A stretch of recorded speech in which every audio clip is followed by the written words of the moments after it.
Let's talk about layer sets. This is a pretty interesting feature. If you've used this before, you'll know part of this, but you might see a few tricks along the way. If you've not used layer sets, I think you'll see some reasons why you might want to start.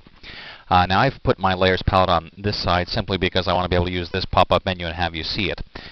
So here's the situation. We have quite a few layers here, and you'll see I have these three layers in particular, these three gentlemen, that I want to make it a little easier to work with. So I'm going to link all three, then use the pop-up menu and choose New Set from Linked. Now if I held down Option or Alt, it would just make the set without naming it. By just choosing the menu, it's going to ask me to name it. We'll just leave it as Set 1.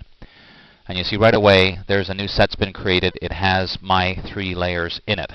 Now that they're in there, I can do some interesting things. First of all, it automatically is treated almost like a layer in the sense that with other layers you're able to hold down Option or Alt to click on that and hide all the rest. Even though those are three separate layers, Option or Alt clicking on the eye beside the set automatically hides all the rest in one quick step.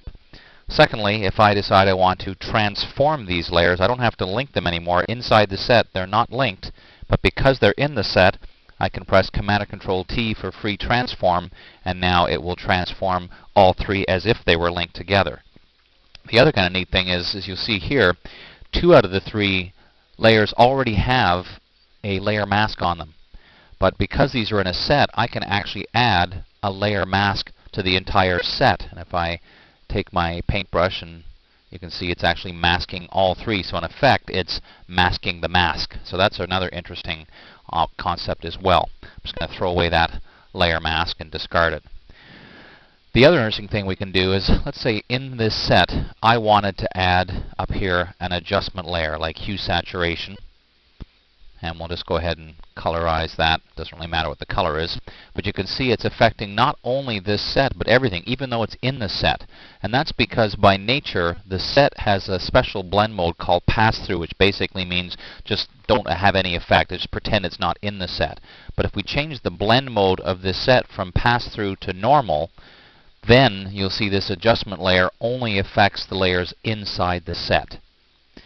And the last thing we'll talk about for now with layer sets, very important, is if you just drag it to the trash or delete it, you lose the set and its contents. So if you undo that, the only way to remove the set but not the contents is to use this command, delete layer set, and then it gives you the option of choosing the set and the contents, or in this case, set only, which means remove the folder but keep the layers that were inside. So there's just a few things about layer sets. It's a great way to organize multi-layered documents. I'm Dave Cross. Thanks for watching. Hope to see you again next time soon on another episode of Video Tips for Photoshop.